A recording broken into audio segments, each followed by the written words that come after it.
میرے والد کے لیے دعا کریں کہ وراثت کی تقسیم اسلامی قوانین کے مطابق ادا کریں۔ تم زندگی میں کیوں ان کو تقسیم کروا رہے ہو؟ مرنے تو دو، مرنے کے بعد خود بخود شریعت کے مطابق تقسیم ہو جائے گی۔ معدے میں تکلیف ہے تو شہد کا پانی شربت بنا کے پیا کریں، تازہ پانی۔ احرام کی حالت میں سگریٹ پی بھی استغفار کرو۔ میری امی کو فالج ہے، ان کی نیت ہے، خواہش ہے عمرے، اس کے لیے آپ عمرہ کر لیں۔ جن کی نظریں کمزور ہیں وہ قرآن کی آیت ہے وَكَشَفْنَا عَنْكَ غِطَاءَكَ وَبَصَرُكَ الْيَوْمَ حَدِيدٌ، یہ آیت 7 دفعہ پڑھ کے آنکھوں پہ دم کیا کریں۔ شادی کو 5 سال ہو گئے، اولاد نہیں، اللہ صاحب اولاد کرے۔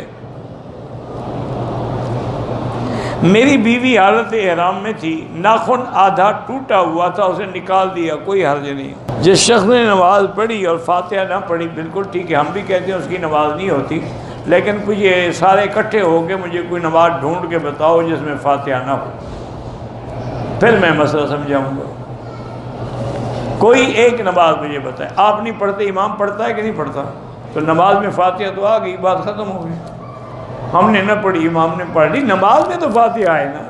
دوران نماز اگر وضو ٹوٹ جائے چھوڑ دیں، نماز کیسے ہوگی بغیر وضو؟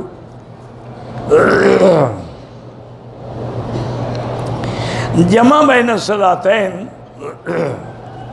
سفر میں گزارش یہ ہے کہ صحیح جو مسئلہ ہے نا وہ جمع حقیقی عرفات میں ہے اور مزدلفہ میں ہے۔ باقی مطلق سفر جو ہے اس میں جمع سوری ہے، جمع حقیقی نہیں ہے۔ سوری کا کیا معنی کہ ظہر کو آخر وقت میں پڑھے، فارغ ہو کے عصر کو اول وقت میں پڑھ لے، تو دونوں نمازیں جمع بھی ہو گئی اور اپنے اپنے وقت میں بھی ہو گئی۔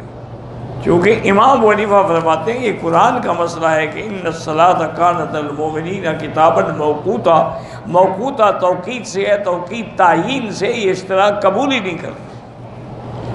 پھر ایک صحیح حدیث میں ہے کہ حضور پاک کا قافلہ چل رہا تھا، صحابہ نے عرض کیا کہ حضور ظہر کی نماز کا وقت ہو گیا، اور میں الصلاۃ امام کو چلو چلو آگے آگے چلو۔ پھر کچھ دیر کے بعد پھر صحابہ نے یاد میں اور آگے چلو، تو حضور چلتے گئے چلتے گئے چلتے گئے، آخر وقت میں ظہر پڑھی اور اول وقت میں عصر پڑھی۔ ہمارے ملک میں جو بھی جائز کام کرواتے ہیں، افسر رشوت مانگتے ہیں، اگر آپ کا کام جائز ہے اور وہ بغیر رشوت کے نہیں کرتا تو اس پہ لعنت ہے، لینے والے پر، تم پر نہیں ہے۔ عشر کا معنی یہی ہوتا ہے کہ جو فصل پیدا ہو اس کا 10واں حصہ۔ ہمارے پاس سید ہیں، ان کو عشر یا زکوٰۃ نہ دیا کرو، ویسے مدد کیا کرو، ہدیہ دیا کرو۔